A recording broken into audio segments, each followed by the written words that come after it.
"She can't even read," her stepmother sneered, and the whole long dinner table at Wraxhall heard it.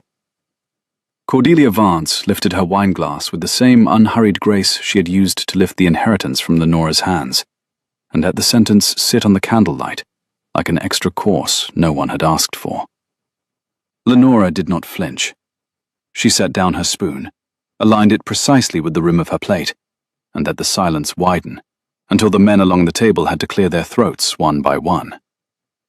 At the head of the table, the Duke of Wraxhall did not laugh. He did not even glance at Cordelia. His eyes, grey-green in the candlelight, the colour of weather over the Yorkshire moors, moved from Lenora's hands to her face, slowly, the way a man examines a letter he was told contained nothing of consequence. He lifted a finger to his steward, murmured 3 words Lenora could not catch, and rose from his chair. "Forgive me," Henry Ashbourne said to the table. "I have an errand that will not wait. I should be glad of Miss Vance's company in the library for a quarter hour, if her stepmother can spare."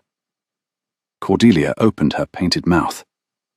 "It is not a request," the Duke said pleasantly. "Miss Vance, if you would." He did not offer his arm. That would have been a confidence the candlelight did not yet permit. But he held the door for her, and walked half a pace ahead, through the long corridor of family portraits, and did not speak again until the library closed behind them. Then he crossed to the great walnut desk, unlocked a drawer with a small brass key from his fob, and lifted out a slim, leather-bound book, the colour of pressed claret. He set it down between 2 candles on the desk, and turned it to face her. "My private ledger," he said. "I am told you cannot read. Be so kind as to tell me whether the man who keeps my accounts has been honest." Lenora's pulse jumped, not with fear, with recognition. Her father's voice, 5 years silent now, rose in her ear before she could stop it. "Numbers don't lie, my girl. People lie about them. Learn the difference." She did not lift her eyes from the ledger. She did not lift her hands to it either. Not yet. A trap, she thought. A duke does not hand a private ledger to a stranger at the end of a dinner he has just left. "Your Grace," she said evenly, "I am told a great many things about myself.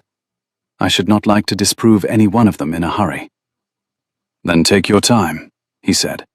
"I have a quarter of an hour. Less if my cousin gets up from the table to find me. You may begin where you please." She let her gloved fingers settle on the corner of the ledger, as if she were greeting a horse she did not yet know. The leather was warm from the drawer. The edges had been thumbed often in one specific quarter, page 70 or so, and resharpened with a penknife along the gutter. Someone had spent time in there. She allowed herself a single breath, and then she opened it. The columns ran in a hand she had learned to read before she could read English. Italian double-entry, copperplate, the sort of bookkeeping her father had brought home from his Genoa correspondence. Debits left, credits right, running balances down a 3rd column. She did not announce that she could read it. She read it. The first 3 pages were correct, in the sense that the sums matched. She turned the leaves slowly, with the unhurried care of a woman who was supposed not to know what she held. The Duke did not watch her face. He watched her hands. Across his own face, in the candlelight, she could see no judgment at all. Only a tension so absolute, it was almost a courtesy. She found the first inconsistency on page 19. A debit posted to Tenant Arrears, Linthorpe Quarter. In a slightly different ink, the loops looser, the downstrokes thinner. The figure was credible, £312, but the running balance below it had been amended by a pencil mark and then rewritten in ink, the pencil shadow still faintly visible if she tilted the page to the candle. She did not say anything yet. She turned the page.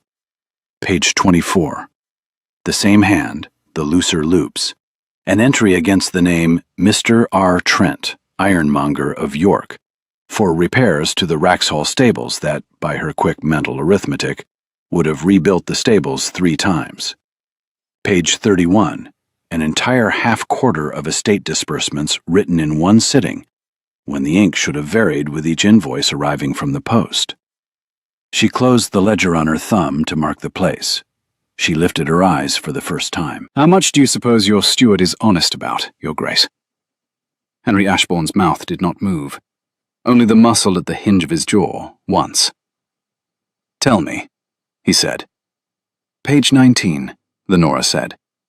"The Linthorpe arrears were posted after the running balance was already entered. The pencil shadow is still on the page. Someone wrote the figure in, then amended the balance to suit.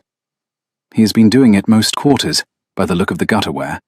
That is where his thumb has gone in and out. The actual loss is not on page 19. The actual loss is in the small entries he hopes he will not check. The ironmonger's invoices on page 24 would have rebuilt your stables thrice. The half-quarter on page 31 was written in one sitting, in one ink. I should be surprised if your steward has not been quietly draining you for 2 years." There was a silence in which she could hear the library clock and the small hiss of a candle that needed trimming. The Duke repeated the figure quietly, as if testing it for weight. 2 years. She told him it was a guess only. He asked her what her guess came to in pounds. Lenora hesitated. Then she did not. "Between 2,000 and 3,000 a year, Your Grace, if he is greedy. Half that if he is clever. I would need an hour with the receipts and a quarter hour with whoever signed for the iron, to be certain." "And you cannot read," he said. It was not a question. It was not quite a smile, either, but the corner of his mouth had moved at last. "My stepmother," Lenora said carefully, "considers cursive correspondence the only literacy that signifies. I do not write a graceful invitation. I do not turn a clever French phrase at a card table. My father, before I lost him, taught me ledgers. He was a wool merchant. He believed numbers were the only things that could not be made to lie about you." The Duke did not move from where he stood, but something in his posture had shifted. The slight loosening that comes when a man has been carrying a weight and discovers the bench is sound. He looked at the ledger. He looked at her hands again, with their black ink smudge along the inside of the second finger, which she had thought she had washed entirely off before dinner. "Your father," he said. "He sounds like a man I should have liked." "He would have liked you better, Your Grace, the day you fired your steward." This time it was a smile, brief, but it reached his eyes. "Tomorrow," he said. "Will you come back tomorrow morning, Miss Vance, and look through the receipts with me?" Lenora's heart did a small, treacherous thing she did not approve of. She kept her voice level. "My stepmother would not give me leave to call upon a duke unaccompanied." "Your stepmother will give me leave," he said, "or she will leave my house tonight." Lenora looked at him. He met her eyes with the steady, unhurried gravity that had made the whole table cough into their napkins 20 minutes ago. "Then I shall come," she said. "Tomorrow morning, if your steward has not slipped a quiet horse out of the stables before dawn." "He will not," the Duke said. "I shall have the stable yard watched." She asked by whom. He answered that he would do the watching himself. She did not laugh. She wanted to. She felt the wanting like a hand on her ribs. He held the door for her again, walked her back to the dining room, returned her to her seat with a small bow that, on the surface, said only that he had detained her on an estate matter, and beneath the surface said a great many other things to a great many other people. Cordelia's painted mouth was a thin red line. Lord Severance, the Duke's cousin, was watching them both. Lenora caught his look as she lifted her napkin, and his eyes were not friendly. She did not eat the rest of her dinner. She did not need to. She had been hungry for years now, and someone had finally given her something to read. She woke at 5 the next morning to a maid she had never seen before laying a fire in her grate. The maid did not curtsy. She was perhaps 16, sharp-eyed, with a quick smile and a freckle high on one cheek. "Mrs. Briggs sent me, miss. Mrs. Briggs is the housekeeper. She said you'd be wanting hot water early." Lenora answered that Mrs. Briggs was a clever woman. "She is, miss," the maid agreed cheerfully. She told me to say His Grace will be in the library at 7:30, and a tray will be sent up at 7, and Mrs. Vance, your stepmother, is presently breakfasting on instructions. Lenora repeated the word as a question. On instructions. The maid grinned and ducked her head and put the bellows to the fire. The instructions were His Grace's. The maid introduced herself as Polly and reported Mrs. Briggs's exact word, that Polly would mind her and not gossip in the servants' hall. Which she would not, she added, because Mrs. Briggs would have her hide. Thank you, Polly, Lenora said, and meant it more than her voice could carry. By 7 she had washed, dressed in the plainest of her 3 good morning gowns, a deep ruby wool, a shade her stepmother had once said made her look like a fishwife, and which Lenora privately considered her armour, and pinned her chestnut hair into the severe coil she wore when she meant to be serious. Polly brought a small tray with chocolate and toasted bread, and an apple sliced into careful quarters. Polly did not speak again, but as she set down the tray, she nudged a small folded paper out from under the napkin. Lenora opened it. It was a single line, in a strong, square hand. His Grace's exact word was, "Bring an appetite. The receipts are worse than I told you." She laughed aloud. It surprised her. She had not laughed inside this house since her father's funeral, and the sound came up unfamiliar from somewhere lower than her throat. At 7:20 she was already at the library door. The Duke did not keep her waiting. He opened it himself. He had not changed his clothes from the night before, only loosened his cravat and rolled his shirt sleeves to the elbow. The grey-green eyes were tired. The forearm she could see was the forearm of a man who had ridden hunters across the Yorkshire moors before he was 12. He looked at her ruby gown and did not smile, but he stepped aside and said, "Mr. Pilling will be along in a quarter of an hour. I want you to have seen the receipts before he arrives." She asked whether Mr. Pilling was the steward. He was. He had been with the late Duke since Henry was at Harrow. She asked whether Mr. Pilling knew that she was here. He did not. He had been told only that a lady engaged to assist with the estate accounts would be in the library this morning. Henry had given the steward no name. He had given him no age. He had given him no sex. "Then he is in for a morning, Your Grace." "He is," the Duke said, and there was a thin steel in it that pleased her. He had laid out the receipts on the long table in 3 stacks. He had not arranged them, only pulled them from the locked deed boxes in the order he had found them. Lenora moved a chair, sat, and began. She did not look up for half an hour. When she did, she found that he had been watching her, with an attentiveness she had felt without naming. He did not apologize. "Your steward is not clever," she said. "He is greedy and lazy and old. He thought he would never be checked because the last Duke did not check in, and the new Duke would be too grand to learn how to." He answered that he was not too grand. She told him she could see that. He asked her for her number.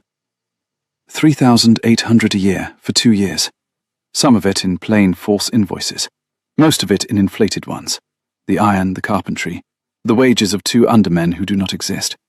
Your gardener does not exist either, by the way. The man who tends your kitchen garden is paid as a still-room boy. Your steward has been pocketing the difference. The Duke's hand had closed slowly on the back of the chair next to hers. He did not sit. He did not lift the hand. "How," he said quietly, "did you learn to read receipts before you were 19, Miss Vance?" "I was 16, Lenora said, "and my father was not a Yorkshire wool merchant by accident. He had been the 3rd son of a Cumbrian landowner who turned him out for being clever.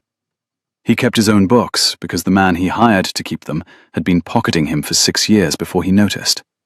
He swore that no daughter of his would marry a man who could rob her, and he set me at his desk every evening from my 10th year and made me read his ledgers aloud while he listened. By the time I was 15, I was correcting his shillings before he caught them. He was lost to me when I was 21. The man my stepmother married within 7 months had been one of my father's commercial rivals. The Linthorpe arrears, by the way, Mr. Pilling did not invent that figure out of thin air. He copied it from a real arrears report. He picked a number a Duke would not check. Henry Ashbourne lowered himself at last into the chair next to hers. He did not put space between them. He sat close, the way men sat with men when they meant to do business. Miss Vance, he said, what did your stepmother do with your inheritance? She buried it under a sentence, Lenora said. She told my father's solicitor I was not of sound mind to manage it. She had a London physician sign a letter to that effect, which the solicitor accepted, because his bill from her was promptly paid. She's been drawing on the interest for 5 years. She tells the county I cannot read, because the county will not check her. She is here this week because she imagines me a marketable inconvenience, and you a credulous bachelor with too much country for an heiress to swallow. I am not credulous, he said. I am not a bachelor by choice, only by neglect of the calendar. And I do not, as it happens, find you inconvenient. He was looking at her hands again. He did not lift his own. Lenora set down her pencil. Outside the library door, footsteps approached down the marble corridor. Mr. Pilling, the Duke murmured. Your Grace, Lenora said quickly. May I ask one thing before you have him in? He answered without lifting his eyes from the door that you might ask him anything. Do not let him see I have already read the ledger. Let him sit with it for 10 minutes and tell you the figures of his own choosing. Then you will know which lies he chooses first. The first lie a thief chooses is always the one he most depends upon. The Duke's eyes had gone very quiet, the color of weather turning. He inclined his head, only an inch. The door opened. Mr. Pilling came in. Mr. Pilling was the Duke's father's age, which was no longer the Duke's age. He was a tall, narrow man, white-haired, with a long, pale face composed in lines of professional gravity. He carried a quill case under his arm, and a leather portfolio in both hands, and a quietly furious set to his mouth that he was trying not to let show. He looked at Lenora. He looked at the Duke. He looked, very briefly, at the ledger open on the table between them. The professional gravity tightened by exactly 1 notch. Your Grace, he said, forgive me. I was not informed. I have engaged Miss Vance to assist me with the accounts, the Duke said. She has been so good as to begin already. Please sit, Mr. Pilling. I should like you to walk me through the quarter just past, in your own time. Your Grace, I should be more comfortable. I should be more comfortable, Mr. Pilling, if you would sit. Mr. Pilling sat. He began, as Lenora had hoped he would, with the Linthorpe arrears. The next hour was the slowest piece of theatre Lenora had ever watched, and one of the most satisfying. Mr. Pilling presented his figures in the unhurried cadence of a man explaining the obvious to a child. The Duke listened. He asked, twice, for a number to be repeated. He did not interrupt. He did not query. Lenora kept her face perfectly still and her pencil moving over a clean sheet, ticking the boxes she had already privately marked. The third quarter hour was the worst for Mr. Pilling. The fourth was a small mercy. When at last he set down the portfolio and reached for the carafe of water on the table, his hand had begun to tremble in a way he was trying very hard to keep from his face. Thank you, Mr. Pilling, the Duke said. That was very clear. Miss Vance, perhaps you would summarize for Mr. Pilling what you have found in the ledger. Mr. Pilling went grey. Lenora did not look at him. She looked at her own page. By my count, Mr. Pilling, she said quietly, you have, over the past 2 years, posted £3,800 per annum to His Grace's estate that did not in fact leave His Grace's pocket. The Linthorpe arrears for the spring quarter were copied from the autumn report of the year before. The figure is correct to the shilling, which is a courtesy you should not have permitted yourself. Mr. R. Trent of York, the ironmonger, billed £31 for hinges in May, not 310. The 2 undermen, whose wages you have drawn, are not on the estate ledger of names that Mrs. Briggs keeps for the Christmas distribution. There is no gardener at Wraxhall named in your wage book. The man who actually tends the kitchen garden, a Mr. Hollis, is paid as a still-room boy. The accumulated total, against your salary and against the trust your late master placed in you, comes to £7,600. I am willing to be corrected on 300 of that, but I should not like to be corrected on the rest." Mr. Pilling did not answer. He had set his hand flat on the table and was staring at it. "Mr. Pilling," the Duke said. "Your Grace." "Mr. Pilling, I am not at this moment interested in your apology. I am interested in 3 things. Where is the money? Who else knows you have been taking it? And how soon may we have a written confession in your own hand to deliver to my solicitor?" Mr. Pilling lifted his face. His eyes, pale, watery, flickered once toward Lenora and back to the Duke. There was a moment in which Lenora saw him gather the last shreds of professional cunning around himself. "Your Grace," he said carefully, "with respect, the lady has produced a most ingenious arithmetic, but I am bound to say it is the arithmetic of a young person who has read a few merchants' books and presumes herself a clerk. Mrs. Vance herself has told me her stepdaughter is not entirely to be trusted with sums of this kind." The Duke went very still. "Mr. Pilling," he said, "when did Mrs. Vance discuss her stepdaughter with you?" A pause too small for Mr. Pilling to mend. In passing, Mr. Pilling answered, "At dinner." The Duke pressed him gently. "At this dinner, the previous evening?" Mr. Pilling assented. The Duke noted aloud that Mrs. Vance had sat between Lord Severance and the chaplain, neither of whom was the steward. The silence that followed had a different texture from the one before. Lenora felt the air change. "Mr. Pilling," the Duke said, very evenly, "you will sit there. You will not move. Polly," he raised his voice exactly the small amount required, "will you ask Mrs. Briggs to step in, please?" Polly had been in the corridor with a tray. She did not curtsy, but the door clicked shut and the marble of the corridor took her quick footsteps east, toward the housekeeper's room. Lenora watched Mr. Pilling. Mr. Pilling watched the ledger. "Your Grace," Mr. Pilling tried. "I beg—" "Mr. Pilling, you have answered a question I had not yet asked. Sit. I have a longer one to ask you in a moment." By 11 that morning, 2 things had happened that Wraxall had not seen in a generation. The first was that Mr. Pilling, in the presence of the Duke's housekeeper, the Duke's chaplain, and Miss Vance, had written and signed a full confession naming 3 other parties, none of them his Grace's stepmother, Lenora noted with relief, none of them Mrs. Briggs, and one of them, in a hand that shook so badly the chaplain had to steady the page, Lord Severance, his Grace's cousin, who had been the steward's silent partner in the inflated invoices for 2 of the 2 years. The second was that the housekeeper, having read the confession aloud to herself at the table, had set it down, looked at the Duke, and said, in the steady voice that had run his Grace's house for 30 years, his Grace's exact word was, when he came into his title, that he would put the place to rights. If it suits you, Your Grace, this is the morning. Henry Ashbourne had nodded. He had thanked Mr. Pilling for his cooperation.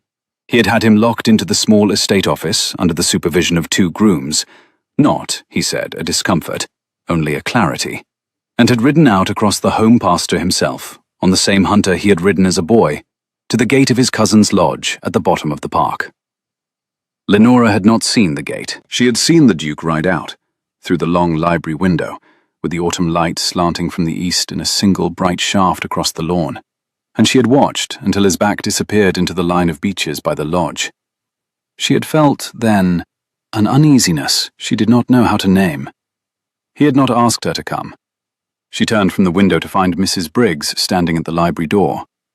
Mrs. Briggs was a small, very upright woman of 58, with hair the colour of pewter, and eyes that missed nothing. She had a clean apron, a chatelaine at her waist, and an expression of unhurried interest. "Miss Vance," she said, "His Grace asks if you would do in the kindness of taking your luncheon in the small parlour with myself. He would not have you sit again at the dining room until he has been able to handle Mrs. Vance personally." Lenora asked whether her stepmother knew anything yet of Mr. Pilling. Mrs. Briggs replied that his Grace had not yet permitted her to. "He thought," the housekeeper added with a small, careful flicker, that the lady would be more useful with one shoe in the trap before the other came down. Lenora found, to her own surprise, that she had been smiling. "Mrs. Briggs," she said, "you and I are going to be great friends." "If it suits you, miss," Mrs. Briggs said gravely. "I have hoped so since last evening. Polly, if I may add, considers you a great curiosity, but it is the proper sort of curiosity. She is a clever girl." "She is." "She is also my niece, miss. I should be obliged if you would not tell her stepmother." "I should not dream of it, Mrs. Briggs." "Then come, miss. The chicken is hot and the bread is fresh, and His Grace will be back from the lodge by 2.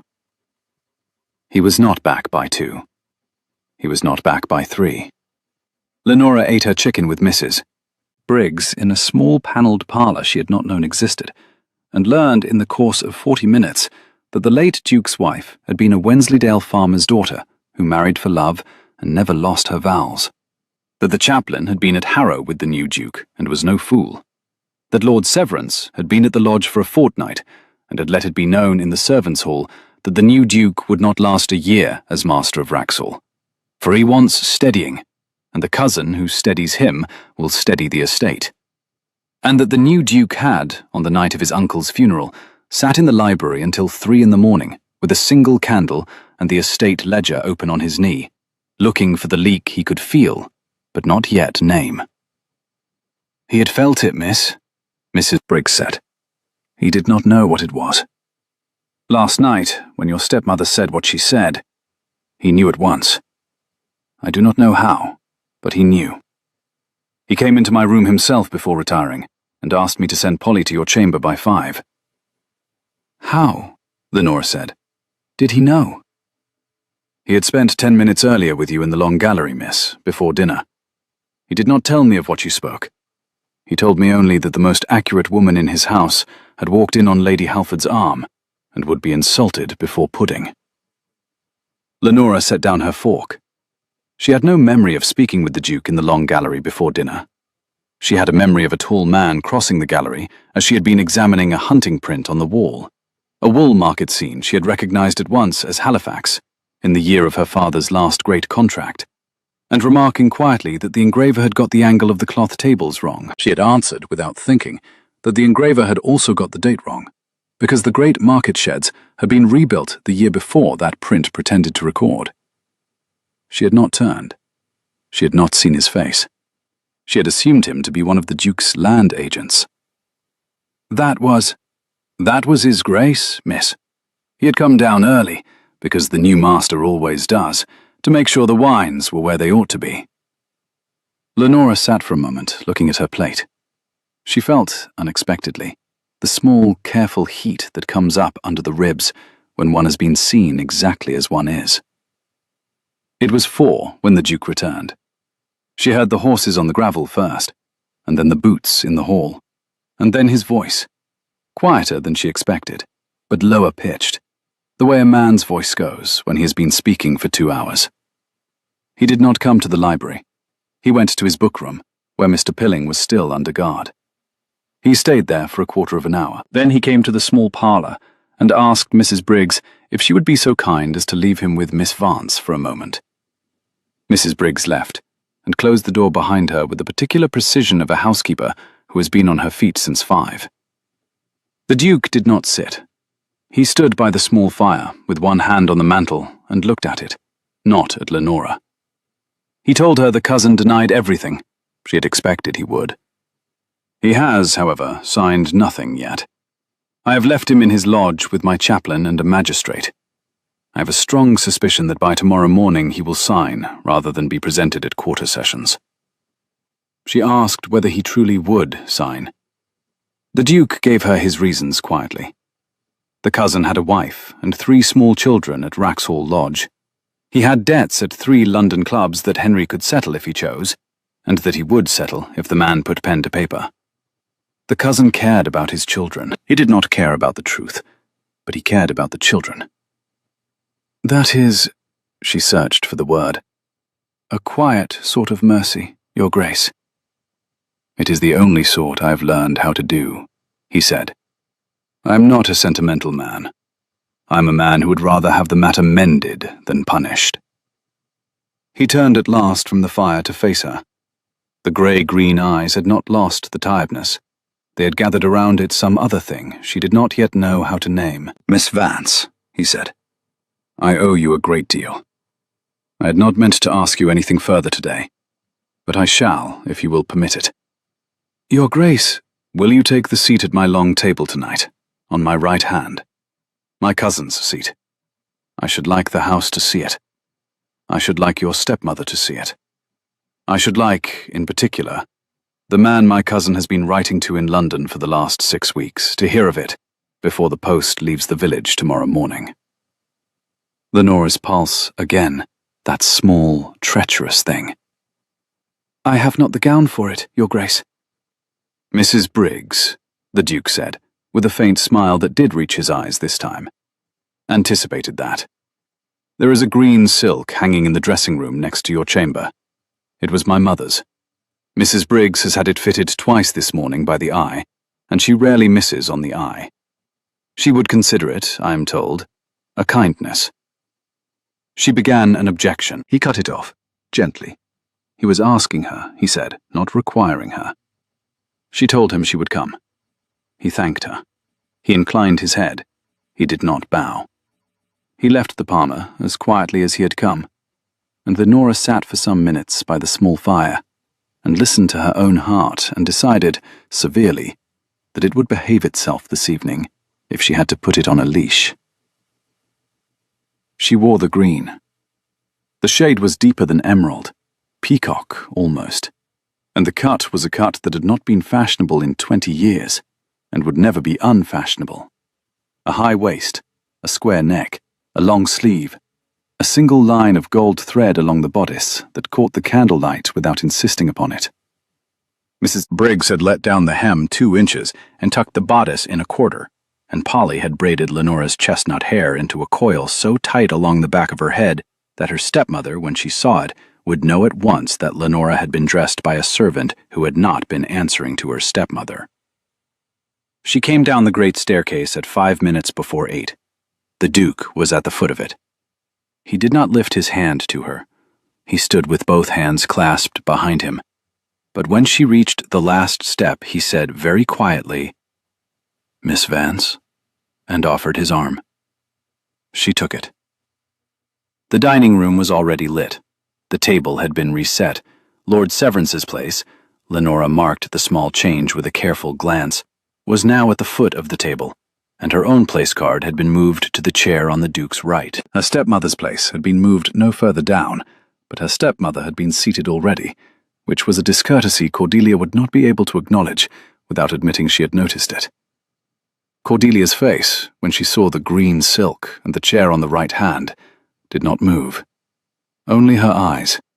Her eyes went first to Lenora, then to the Duke, then to Lord Severance's empty chair, and then to Mrs. Briggs, standing along the wall with her hands folded over her chatelaine. Mrs. Briggs did not blink. The chaplain said grace. The soup came. The conversation, for the first quarter hour, was an exercise in extreme tact on the part of Lady Halford, who was the only guest at the table not part of the house, and who had not yet been told what she was about to witness. It was Lady Halford who broke the pleasantry by accident, she said, turning to Lenora. Kindly, the way one turns to a young woman one wishes to draw out. Miss Vance, you have been engaged on His Grace's accounts today, I hear. I had not known you had a head for figures. Lenora set down her glass. She was a half-second slow in answering, because she felt her stepmother's eyes settle on her like a pair of cold hands. I have a head for my father's figures, Lady Halford. Whether His Grace finds my arithmetic creditworthy is for him to say. I find it, the Duke said, without lifting his eyes from his soup, the most creditworthy I have encountered since I came into my title. Cordelia, at this, did the worst thing she could have done. She laughed.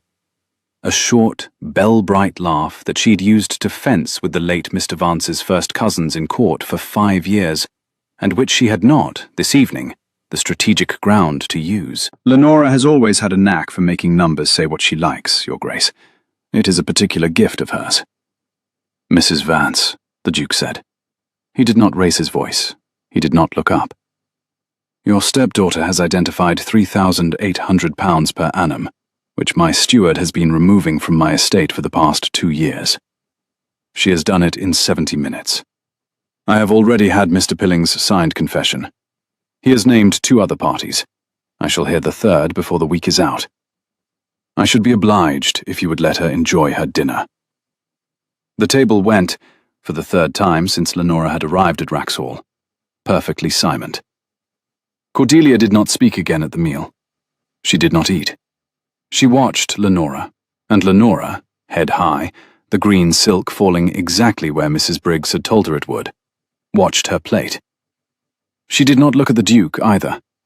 She did not need to. She felt him, against her right side, the way one feels a fire one has come in from the cold to. Lady Halford rose to lead the women out at the end of the meal. Cordelia rose with her. Lenora rose. The Duke rose. At the door he caught Lenora's hand, only the tip of his fingers under her wrist, the lightest contact a man can offer a woman in a doorway under 15 pairs of watching eyes, and said, very low, 10:30. The library. She inclined her head. She did not know, walking up the great staircase behind Lady Halford with the green silk whispering at her ankles, whether her heart had ever beaten so loudly inside her own ears. In the drawing room, Cordelia waited until Lady Halford had gone to the pianoforte, and then she crossed to the window where Lenora was standing, and stopped a hand's breadth behind her, and spoke very quietly to the back of her head. She told Lenora she had been clever. Lenora did not turn. Cordelia repeated it, clever before, but not wise, and told her stepdaughter to listen very carefully. Lenora said she was listening. You imagine that the Duke is interested in you. He is not. He is interested in the figures you can extract for him. He is 28 years old. He is unmarried. He has a duchy to put in order, and a wife from a wool merchant's house will not do for it. Do not imagine the green silk has changed your station. Mrs. Briggs has used you, Lenora. The Duke has used you. By Saturday, you will be back in my house in Hertfordshire, and you will be very glad I did not say at this morning's breakfast what I might have said about your dear father's debts. Lenora turned at last. Her father, she answered, had had no debts at all. Your father had debts, Cordelia said sweetly. I have the papers. They are in my London bank. I did not bring them to use, but I shall use them if I must. I am asking you, Lenora, very kindly. Do not require me to use them. Do not embarrass me at this table again. Tomorrow you will plead a headache. You will leave the library to its arithmetic. You will keep to your room. By Saturday we will be gone. By the new year we will have arranged a perfectly respectable match for you with Mr. Allaby, who is a sensible widower, and who will not require a wife who reads ledgers in the small hours of the morning. Mr. Allaby, Lenora observed quietly, was 63. Mr. Allaby is 63, and he is willing. Do you imagine many men will be willing, Lenora, once they know what I can show them? Lenora looked at her stepmother for a long moment. She felt very clearly, the way one feels a tooth that has been pretending to be sound, the precise place in herself where Cordelia had been pressing for 5 years. The place was not as soft as it had been yesterday morning. Cordelia, she said, do whatever you intend to do. Show whatever you intend to show. If my father had debts, I should like to know of them. If you have invented debts, His Grace's solicitor will untangle the invention. You do not have my obedience by holding a paper over my head. You have only ever had it by my own kindness, which is now finally run out. Cordelia's painted mouth tightened. You will regret this, Lenora. I have spent 5 years regretting other things, Cordelia. I have the room for a small, fresh regret.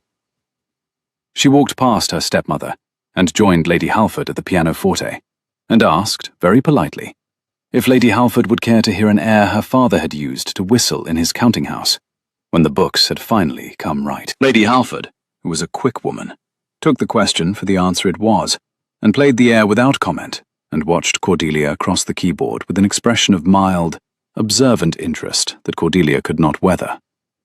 The air was a small Yorkshire jig that the wool merchants of Halifax had used to whistle when the autumn contracts were signed. Lenora hummed the second strain under her breath. Lady Halford glanced up once from the keys. Lady Halford asked, half over the keyboard, whether she knew the tune. Lenora told her father had taught it. He had maintained, she added, that any man who could not whistle through it without losing the time was not to be trusted with a shilling. Lady Halford promised gravely to endeavour not to lose the time. She did not. She played the jig through twice, once gravely, once a little faster, and on the second pass, Lenora, who had been standing at her elbow, sang the third strain very quietly. Cordelia, on the small sofa near the fire, lifted her painted mouth as if to speak, and thought better of it. Lady Halford finished the tune, and rose from the keyboard and asked, in the carrying voice of a woman who knew exactly which other women in a drawing-room could hear her, whether Miss Vance would do her the kindness of walking with her along the conservatory before the gentleman came up. Lenora accepted. The conservatory was a long glass passage along the south face of the house, full of orange trees in tubs, and a damp, warm smell of growing things. And at the end of it, there was a small wrought iron bench under a lemon tree. Lady Halford did not, on the bench, beat about the bush. Miss Vance, I am going to be of use to you this autumn. I have decided. My husband has been gone 4 years. I have, since, made a small career of being of use to women whom other women have decided to be of no use to. I shall write to your father's solicitor in York tomorrow. I shall write to my brother, who sits in chambers near Lincoln's Inn. I shall write to 2 of my dressmaker's cousins, who will know whether the London bank your stepmother uses has a clerk willing to be honest in exchange for an annuity. By Tuesday's post, you will have 3 new allies in 3 counties, whom your stepmother does not know exist. Lenora began the title, and was corrected before she could finish it. Selina, my dear. They were to be cousins, after a fashion. The Duke's mother had been Lady Halford's husband's elder sister. The cousinage had been 20 years owed, had Lady Halford known of Lenora's existence. It would be made good now. Lenora, on the wrought iron bench under the lemon tree, with the smell of warm earth around her and the orange leaves brushing the glass above her head, did not speak for a moment. Why, Lady Halford? Selina, because a woman in a plum-coloured gown sneered at the dinner table this evening, and the Duke did not laugh. And I have not, in 38 years of London dinners, seen a Duke not laugh at a sneer of that quality. He did not laugh, my dear, because you had already corrected the engraver of a wool market print in his long gallery this afternoon, and he had been waiting since 6 o'clock to see whether you would be the same woman at table that you had been with your hand on the print. You were. He saw. I saw him see. I am of use to women whom other women have decided to be useless. I am also, as it happens, of use to dukes who have at last begun to see clearly. Now, my dear, tell me whether the green silk you have been promised for tomorrow has a long sleeve or a short one. The chaplain is, as you may have noted, very young, and the long sleeve will be a kindness to him at grace. Lenora, who had not laughed since dinner, laughed. It had a long sleeve, she said, half correcting herself on the title. Lady Halford pronounced this excellent. They might proceed. They proceeded back up the conservatory in companionable silence. At the door, Lady Halford paused. One more thing, my dear. Your stepmother will, before the night is out, attempt to take you aside in the drawing-room and frighten you with paper. She will speak of debts. She has used the same gambit on one of my cousins. Do not, on any account, plead a headache. Tell her exactly what you intend. The woman has no weapon against a woman who will not pretend to be afraid of her. Now, let us go and rescue Mrs. Crewe, who is being lectured by the chaplain about the lections, and who looks as if she has not been lectured at since 1818 and is suffering. Lenora went. She rescued Mrs. Crewe. She permitted Cordelia, in due course, the attempt at frightening that Lady Halford had predicted. She had, already, answered Cordelia in the way she had answered her by the lemon tree before the question was put. The drawing-room conversation that followed had the rehearsed quality of a play whose ending Lenora alone had read. At 10:25, Lenora excused herself and went, alone, down the long carpeted corridor to the library. On the way, she met Lord Severance. He was coming up the corridor from the smoking room, brandy glass in one hand, a small folded paper in the other, and his step was perfectly steady, too steady for a man who had been drinking with the chaplain for an hour. He stopped where the corridor narrowed at the marble bust of the second Duke. He did not stand aside. Lenora paused. He smiled. The smile was a smile she had seen in another shape on Cordelia's mouth at dinner. He greeted her by name. She returned the courtesy with the bare minimum the corridor required. He observed that she had had a productive evening. She corrected the adjective. She had had an evening, my lord, and let the missing word do its own work. He observed that his cousin had told him she had a head for figures. She said only that his grace was kind. He is kind to a great many people who do not deserve it. I have observed it in him since we were boys. It is, in my view, the most dangerous quality a Duke of Wraxall can carry. May I ask you a question, Miss Vance, in private, before you proceed to his library? The marble bust of the second Duke looked down at them with the stiff impartiality of carved stone. Lenora did not move. You may ask, my lord. I do not promise to answer. He observed that she had been employed that morning in the auditing of his cousin's accounts. She admitted that she had. He observed that she had found an irregularity. She corrected him. She had found several. He named the figure he had heard, £3,800 per annum, and watched her face for it. She gave him only that it was a first count. She had not yet finished. He stepped 1/2 pace nearer, not enough to be ungentlemanly, exactly enough to be remembered. Miss Vance, you are a woman of evident intelligence. I shall speak to you in consequence, as I should speak to a man. You have this evening dined at a duke's right hand. You have been dressed by his housekeeper. You have been promised, no doubt, the run of his library. You have been told, by people very kind to you, that the Duke admires you. I am here to tell you, kindly, that the Duke admires accuracy. He does not admire your person. He admires what your person can extract from a ledger. He has, in his 28 years, admired 3 women in precisely the same manner. None of the 3 is a duchess. 2 are governesses. The 3rd is in a Roman convent. I am telling you this not to wound you. I do not, in fact, dislike you, Miss Vance, but because I have a small interest in your not, by mistake, embarrassing yourself or my cousin tomorrow morning. May I prevail upon you to tell me, before you proceed to the library, whether my name has appeared in any of the irregularities you have found? Lenora did not answer for a beat. She looked at him very carefully. He was, like his cousin, a tall man but thinner, long-faced, with the high colour along the cheekbones of a man who has been at a London table for too many seasons. His eyes were a watery blue, and his hair had been carefully arranged to disguise the early thinning at his temples. He was, like Cordelia, beautiful in the careful, expensive way that beauty becomes when it is being kept up against a tide. My lord, she said quietly, I am the daughter of a wool merchant. I do not, on principle, answer questions about a ledger I am still reading. He did not move. Miss Vance.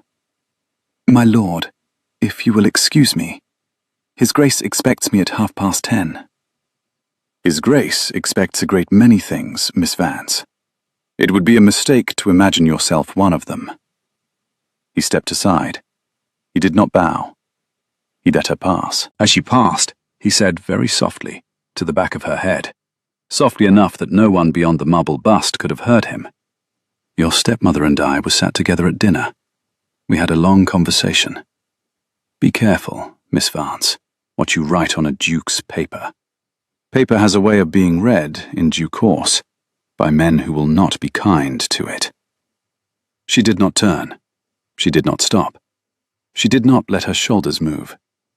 She walked the next 12 yards of corridor with the small, steady tread of a woman who had spent 5 years walking a corridor under her stepmother's eye. And at the library door, she did not lift her hand to the knob until her pulse had come back down to the rhythm she could be seen having. Then she opened the door and went in. She did not, on the threshold, look back at Lord Severance. She did not need to. He had told her, in 8 sentences and 1 carrying murmur, exactly which scene she would be confronting next. The library was lit by 2 lamps and the small banked fire. The Duke was already there. He had changed his shirt, fresh linen, no neckcloth, and he was standing at the great desk with the ledger open in front of him. He looked up when she came in. He said simply that she had come. She said she had told him she would. He observed that she was early. She told him there had been a tedious conversation in the drawing room she had preferred to end, and another, in the corridor, that she should like to repeat to him in full. The single word, corridor, caught his attention. She told him it had been with his cousin, at the bust of the 2nd Duke. The grey-green eyes had gone, in a single instant, the colour of weather closing. "Tell me." She told him. She did not soften the murmur at the end. She did not omit Lord Severance's posture, his proximity, the precise inflection of his, "Be careful, Miss Vance." When she had finished, Henry was very still by the desk. He had set down the pen he had been holding. He did not pick it up again. Henry said quietly that the cousin was more frightened than he had supposed. She agreed. He observed that the cousin had been riding to London for 6 weeks. What he had not known about until tonight was the dinner with her stepmother. She told him plainly. The seating had put them between the chaplain and Cordelia. They had had an hour. He repeated the words to himself. He had an hour. Then Henry crossed to the window. He did not lift the curtain. He stood with his back to her and looked at the dark glass for a long moment. When he turned, his face was the face she had seen at the head of the dining table, the face that had not laughed at Cordelia. "Lenora," he said, "I have, this evening, made a small error. I had supposed my cousin would learn of the morning's work tomorrow at breakfast. He has, instead, learned of it from your stepmother. The mistake is mine. I should have separated them at dinner. I shall not, on any of the remaining nights of his stay in this house, make the same mistake again. I am very sorry that he stopped you in the corridor."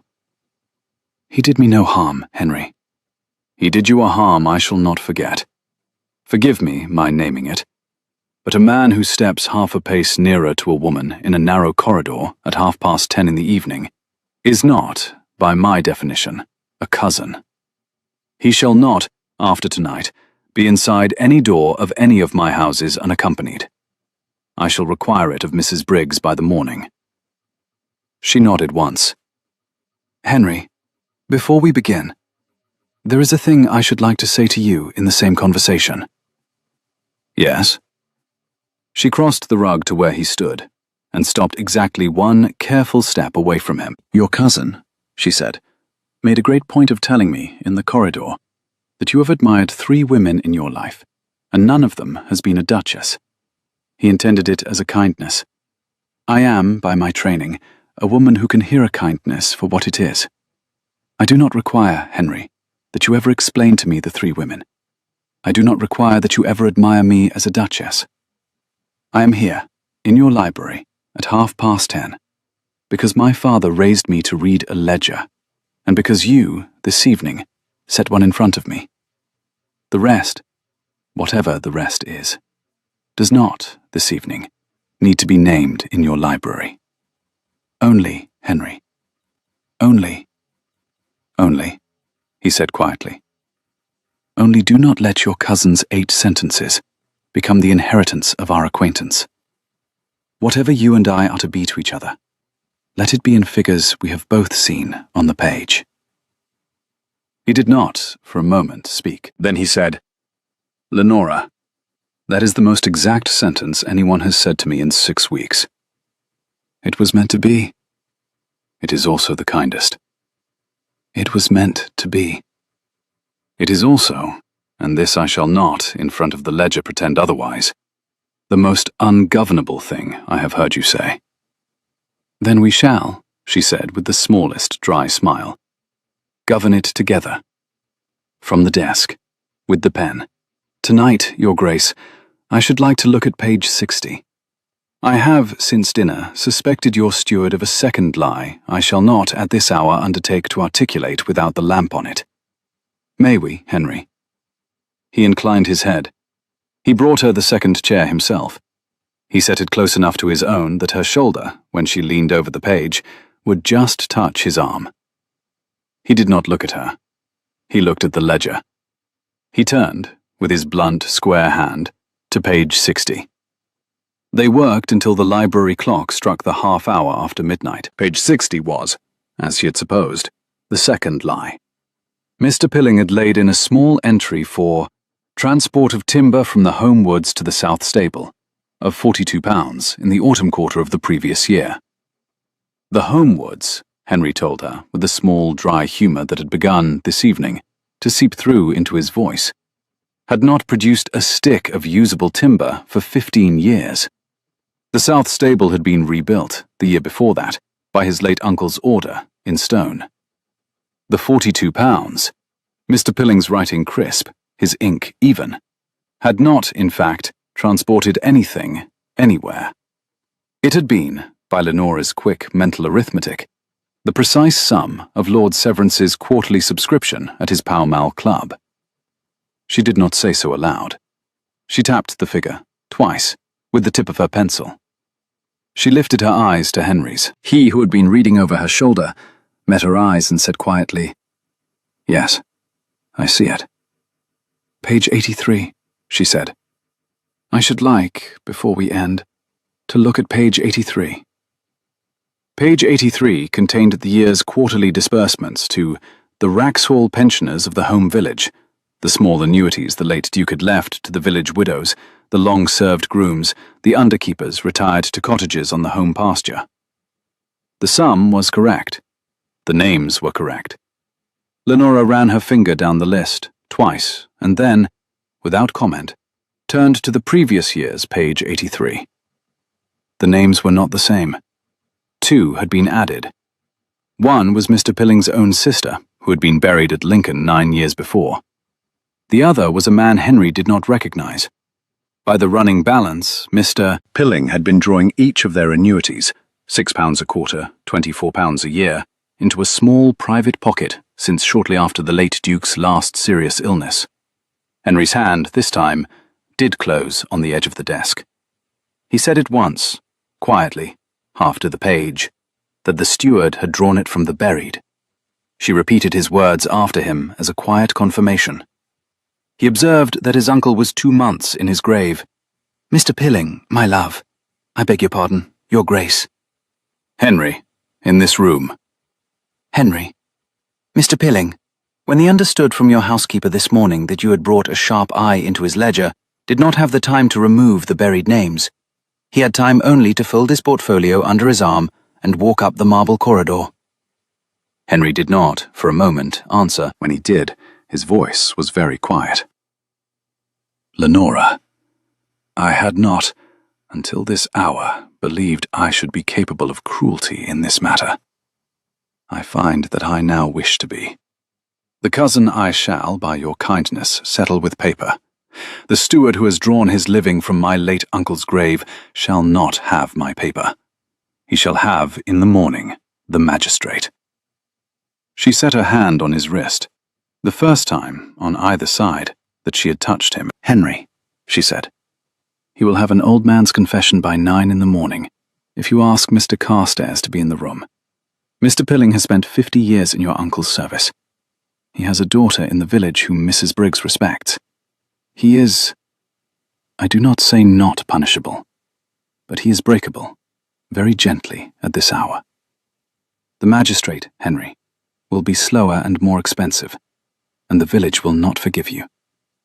The quiet retirement to Norfolk will sit longer and cost you less, and the buried names will not, in your accounts, be drawn upon again. I would not, were I you, take Mr. Pilling further than his quiet daughter's cottage door." Henry looked at her hand on his wrist. He did not move it. He did not, for a moment, speak. "Lenora," he said at last. "I have not, since I was 9 years old and my father was taken by a chill at Bath, had a person tell me firmly to be kinder than I felt." "Henry!" "You may, in the next 40 years, tell me firmly as often as you like." "Henry!" He turned his wrist under her hand so that her palm was held, very lightly, between his thumb and his fingers. The contact was, in the careful way of the library at 1 in the morning, the most exact contact of her life. "Tomorrow at 9, he said quietly. "Mr. Carstairs in the room. Mr. Pilling at the table. You at my right. The magistrate not sent for. The quiet daughter informed by Mrs. Briggs after lunch." She asked, very quietly, whether he meant truly at his right. He told her at his right. She inclined her head. She did not, yet, look up at him. The clock in the library struck the half-hour. He let her hand go.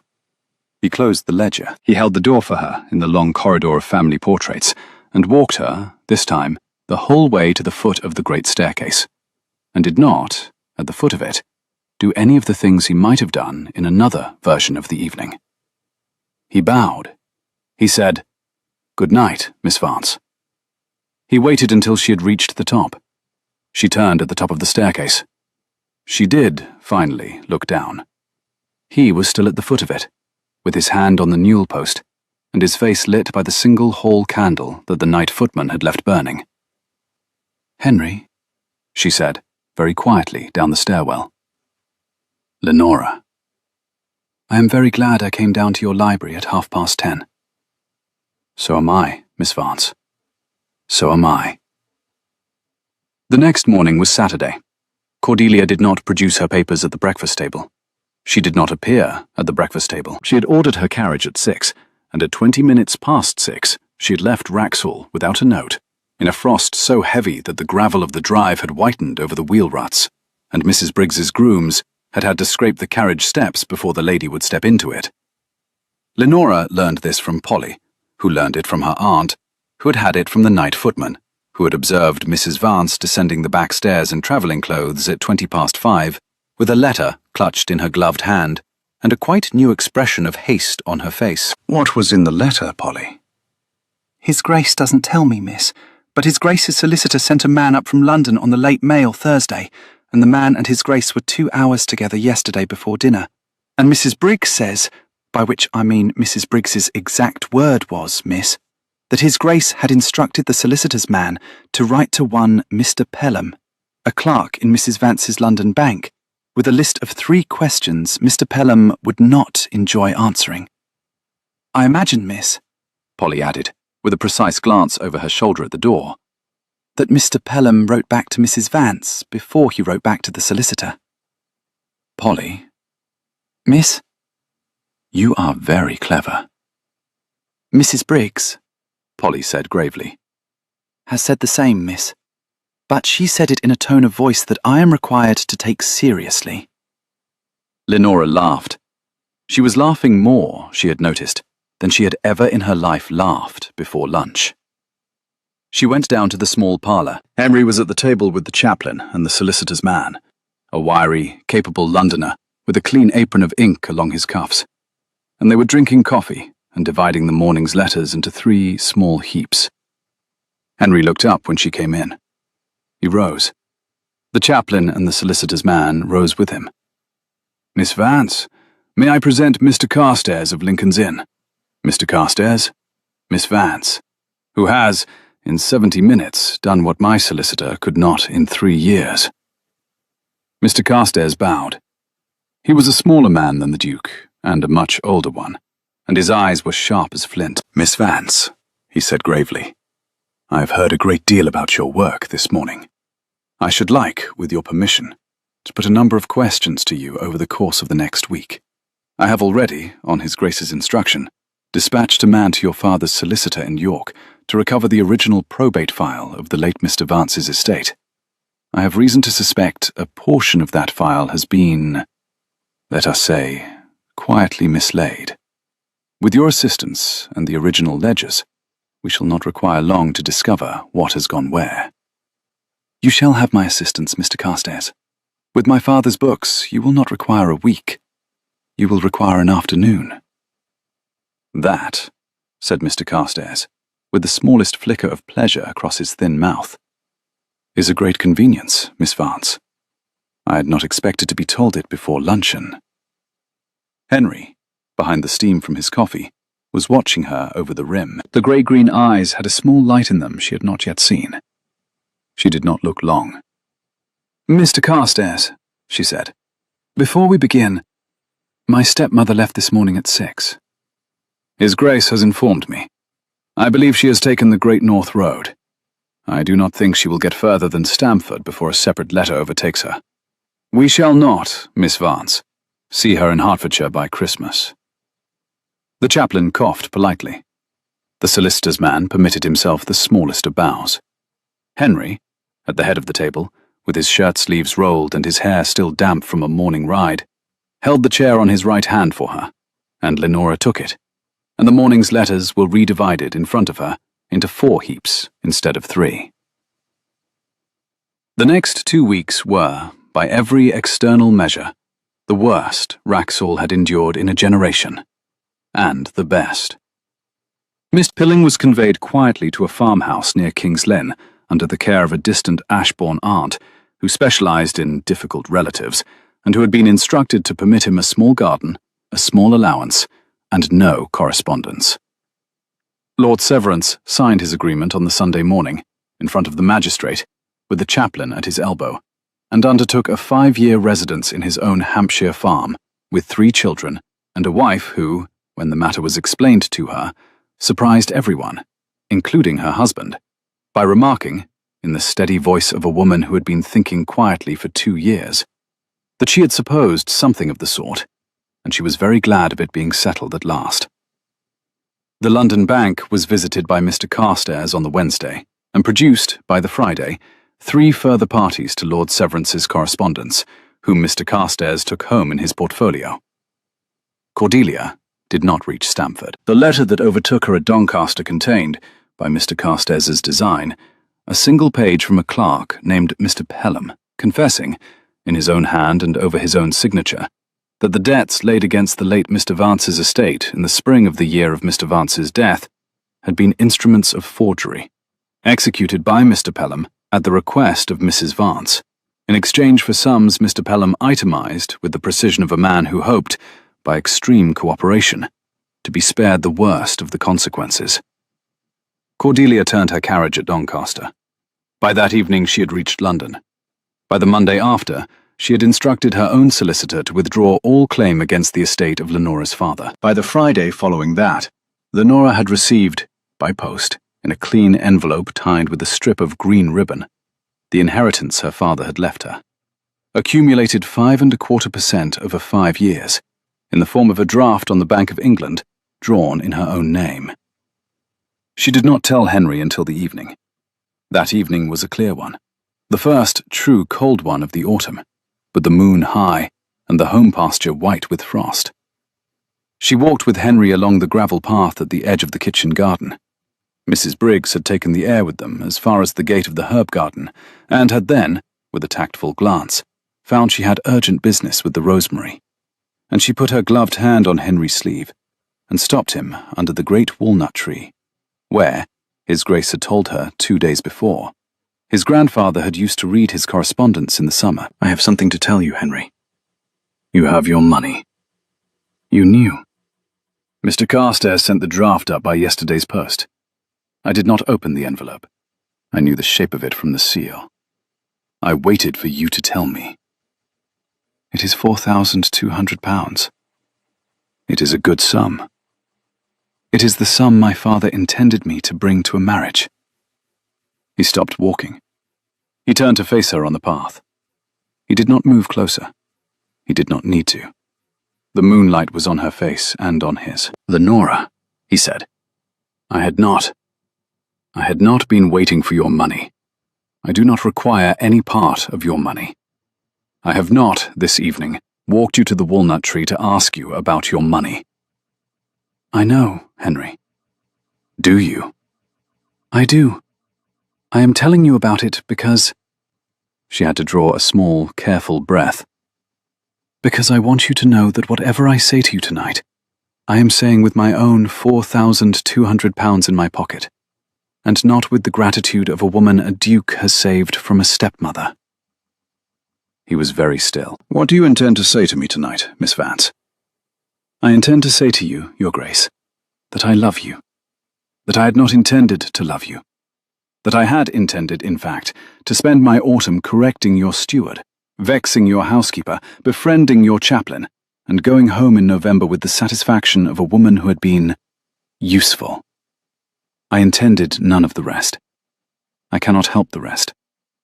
I have, in the course of 15 days, found out that the place where I am not lonely is the chair on your right hand, and the place where I am not afraid is the library at 10:30, and the place where I am most myself is across a table from you with a ledger between us. I had not thought, Henry, to love anyone. I had not thought to love a duke at all. I find that I love this one. He did not speak for a moment. Then he closed the space between them.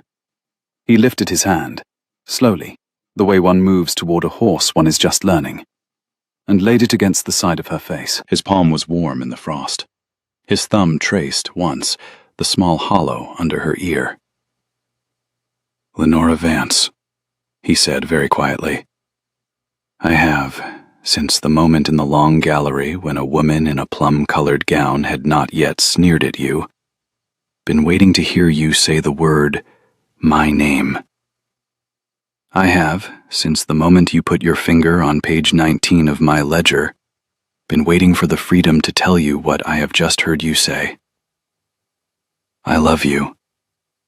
I cannot help it. I had intended to find out whether I loved you over the course of the autumn. I find I have wasted the time. I loved you on Thursday. Henry, I am not asking yet, Lenora. I shall ask in 3 weeks, in the morning, with my chaplain at the breakfast table, and the solicitor in the hall, and the housekeeper at the door. I shall do it properly. I shall do it with notice. I am asking you now only to permit me to kiss you under this tree. She lifted her face. He kissed her. Once, slow, careful, under the great walnut tree, with the moon high and the frost white, and the smell of crushed rosemary somewhere behind them where Mrs. Briggs had not quite gone out of earshot. It was not a long kiss. It was an exact one. When he lifted his head, her hand was at his collar, and his hand was still at her cheek. Henry? Yes. In 3 weeks. In 3 weeks. You will ask properly. I shall ask properly. Mrs. Briggs will weep. The chaplain will pretend not to. The solicitor will produce a settlement so neat it will make you laugh. And in the meantime? In the meantime, he said, we shall finish the accounts. We shall plant a hedge of beech along the south boundary which my steward has been meaning to plant for 6 years and never has. We shall write a letter to your father's solicitor in York, thanking him for his services. We shall ride out together as far as Linthorpe, where I shall present you to the tenants my late steward has been overcharging, and I shall enjoy enormously watching them try to decide which of us is the more terrifying. You, Henry. They will choose you. I do not believe they will, Miss Vance. He drew her hand through the crook of his arm and walked her back along the gravel path toward the kitchen garden gate, where Mrs. Briggs was standing with the lantern she had pretended to be using for the rosemary, and a perfectly composed expression that did not, quite, conceal her satisfaction. Mrs. Briggs. Your Grace. Miss Vance and I shall require, in 3 weeks, the small chapel for a quiet ceremony. In 3 weeks, Your Grace. In 3 weeks, Mrs. Briggs. Mr. Carstairs will not have the settlement drawn in 3 weeks, Your Grace. Mr. Carstairs requires 4. Then 4 weeks, Mrs. Briggs. 4 weeks, Your Grace. May I send for Lady Halford? Send for Lady Halford. Send for the bishop. Send for whomever you please. I should like Miss Vance's father's solicitor from York, if he can be persuaded to come. He should be at the breakfast that morning. I believe he was fond of her father, and I should like him to give her away." "His Grace's exact word was—" Mrs. Briggs began, with a small, very rare flicker of a smile. "His Grace's exact word, Mrs. Briggs, was that Miss Vance has spent 5 years being told her father did not love her enough to leave her well. I should like the man who buried him to stand beside her at the chapel, and to know that he did. Will you write the letter tonight?" "Tonight, Your Grace." She bobbed. She did not curtsy. Mrs. Briggs did not curtsy to her Duke any more than the Duke bowed to her. But she inclined her pewter-coloured head. She did not look at Lenora. She did not need to. The lantern was on Lenora's face. The 4 weeks were a strange, compressed brightness Lenora afterwards remembered as a single long good morning. Henry rode out to Linthorpe on the Monday, with her behind him on a quiet bay mare Mrs. Briggs had brought down from the Yorkshire seat by post-horse, and which had a soft mouth and an easy temper, and which Lenora was assured had been broken expressly so that a wool merchant's daughter, who had never sat side-saddle for more than a market day in her life, would not disgrace herself in front of 50 tenants. She did not disgrace herself. The tenants, who had heard, through Mrs. Briggs's careful network of housekeepers and curates' wives, the entire story of Mr. Pilling's confession, and the precise sum the new mistress had recovered from her stepmother, received her with the wary, observing courtesy of country people who had been overcharged for 2 years, and now wished to look at the woman who had stopped it. By the 3rd farmhouse, a great-grandmother of 91 had blessed her, in the formal Yorkshire blessing that ended with the word "keep," and Henry had ridden the rest of the way back to Wraxhall, in a silence Lenora knew by then was the silence of a man whose throat would not quite serve him. On the Wednesday, she sat with Mr. Carstairs and a clerk for 6 hours, and helped untangle the Pelham forgeries down to the last shilling. She found, in the process, that her father had not only left her £4,200, he had left her, in a sealed cipher she had not known existed until she had set her thumb upon the letter, the legal title to a small parcel of land outside Halifax, which had been intended for her wedding portion, and which Cordelia had not even known to claim. The parcel, 3 fields and a stand of beach sloping south, produced £200 a year in pasture rents. Mr. Carstairs valued it at £800 outright. "My father," Lenora said, "did not, in fact, suffer fools." "He did not, Miss Vance," Mr. Carstairs agreed gravely. "Nor does his daughter." On the Friday, she walked the south boundary with Henry and 3 estate carpenters and chose, herself, the line of the new beech hedge. She did not allow it to be planted in a straight Roman row, the way the carpenters proposed, because, she explained patiently, a hedge laid in a straight line betrayed itself in 20 years. A hedge laid with a slight intentional curve over the slope of the field became, after 20 years, indistinguishable from a hedge planted in 1500. The carpenters glanced at one another, and at the Duke. The Duke laughed. The hedge was laid with a slight intentional curve. On the Saturday, Lady Halford arrived, with 2 of her unmarried sisters and a great deal of luggage, and announced, having kissed Lenora on both cheeks and inspected the green silk and the chestnut hair, and pronounced both excellent, that she had brought her dressmaker. "You will not, Miss Vance, be married in a duke's mother's silk." "I had thought—" "I know you had thought, my dear. You will not. The peacock silk is a beautiful kindness from Mrs. Briggs, and it shall hang in your dressing-room as long as you are mistress of Wraxhall. You will be married, however, in cream silk, with a long sleeve and a high waist and a small wreath of laurel in your hair, because the Duke's tenants will speak of it for the next 40 years, and I shall not have them spoken to in a hand-me-down." "Lady Halford." "Selina, my dear, we are to be cousins, after a fashion." Lenora, by then, had stopped arguing. On the 2nd Monday, she met Mrs. Pilling. Mrs. Briggs had not warned her. Mrs. Pilling was Mr. Pilling's only daughter, a woman of 40, gentle-faced, who lived in the village in a clean, small cottage with 3 nieces and a goat. She had come up to the great house to ask, in the careful voice of a woman who had not slept since her father had been led away, whether Miss Vance, the new lady, the lady who had found her father out, would be so kind as to receive her for 1/4 of an hour. Lenora received her in the small parlour. She gave her tea. She did not pretend with her. Mrs. Pilling did not pretend either.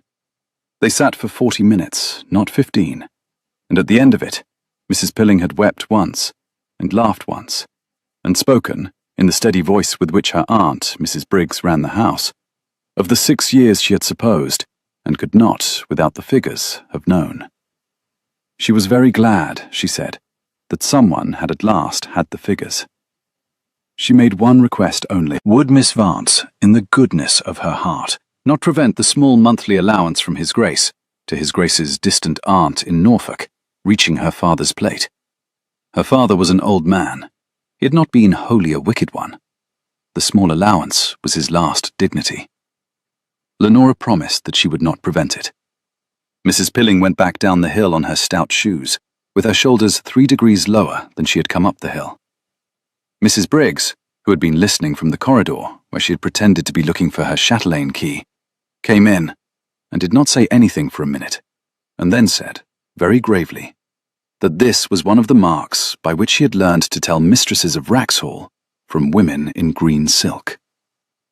Lenora did not yet count herself a mistress of Wraxhall. She did, however, in the small parlour, let Mrs. Briggs put a hand on her shoulder. I am not crying, Mrs. Briggs. You are not, miss. I am, a little, but you are not. Mrs. Briggs, you have been in this house 30 years. I have, miss. Did you know, all those years, that Mr. Pilling— I suspected, miss. I had no figures. The figures are what we lacked. The figures are what you brought us. Mrs. Briggs, when His Grace asks me on Saturday morning— He will not ask you on Saturday morning, miss.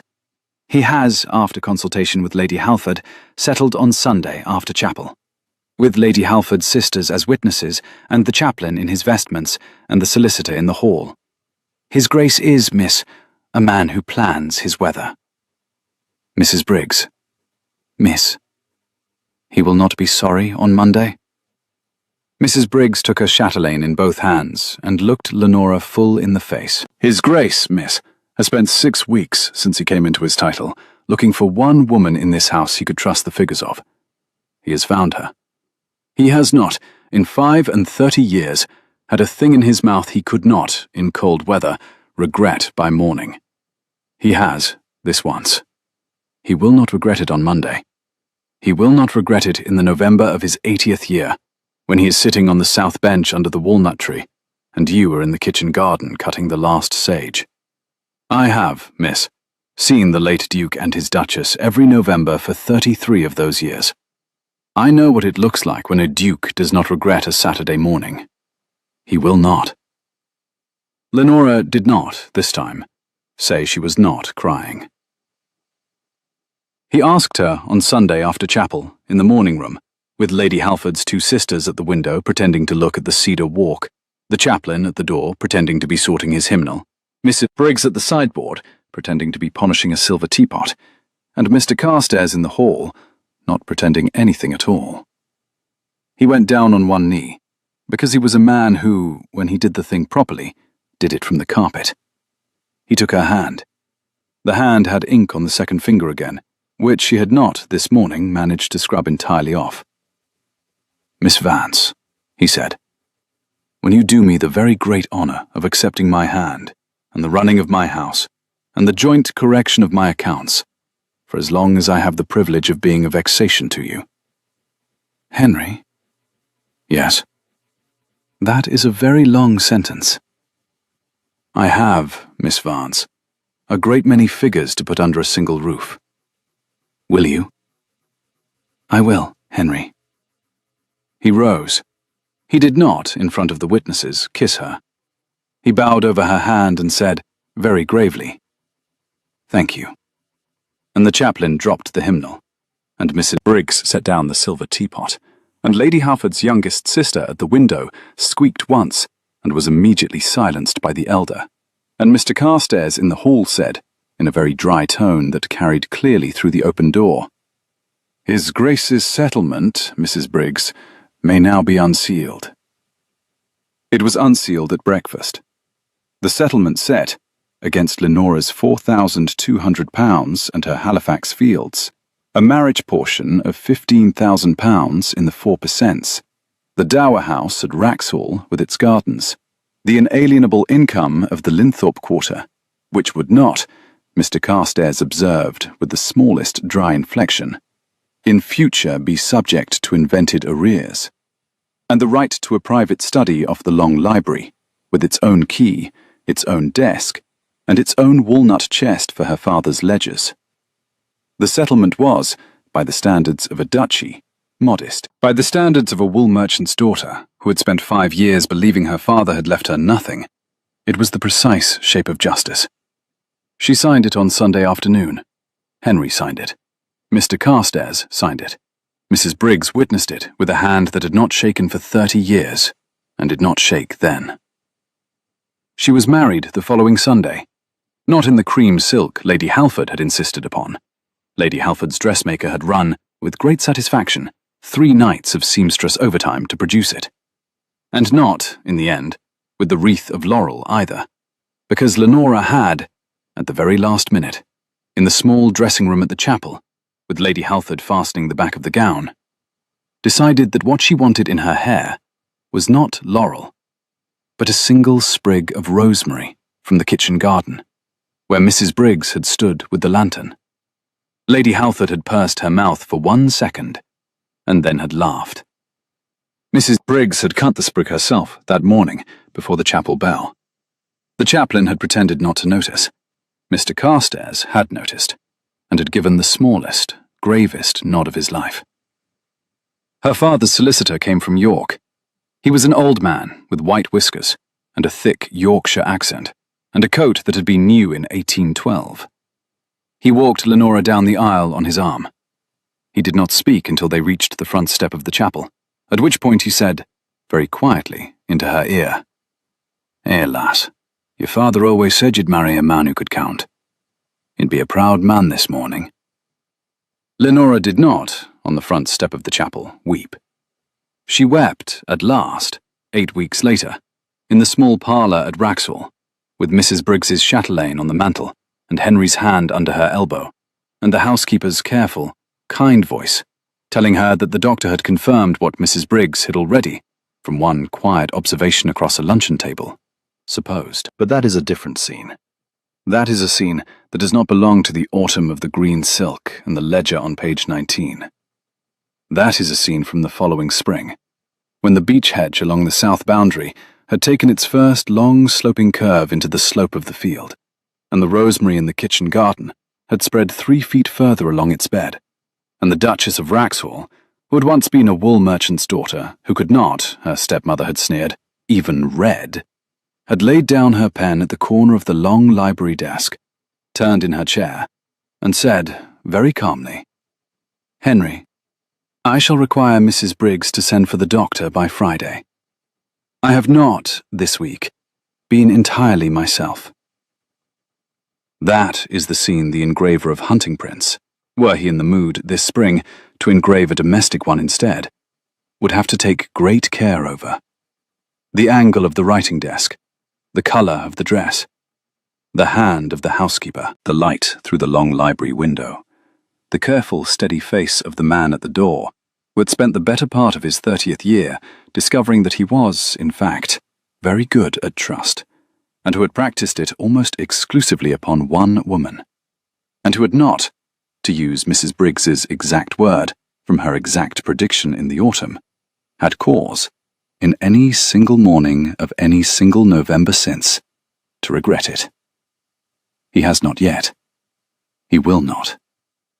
If you have stayed with Lenora to the end of this story, if you have walked her down the long corridor of family portraits with the Duke half a pace ahead of her, and sat with her in the library at 10:30, and watched her put her thumb on page 19 of a private ledger no one had thought she could read, tell me, in the comments, the line you carried with you. Tell me whether it was the green silk on the dining room staircase, or the housekeeper's lantern at the kitchen garden gate, or the sprig of rosemary at the front step of the chapel. Tell me whether you, too, have spent any season of your life being told that the literacy you had was not the literacy that counted, and discovered one quiet evening that the man at the head of the table had been listening, and that the figures you had been keeping in your head all along were the figures that, in the end, brought the house at last to rights. Subscribe to Adrian's Fireside Stories for a new, long-form Regency romance every week, where the wool merchant's daughter is always brilliant, and the Duke is always young, and the housekeeper has always known exactly what was coming. Sleep well. We shall be by the fire again very soon.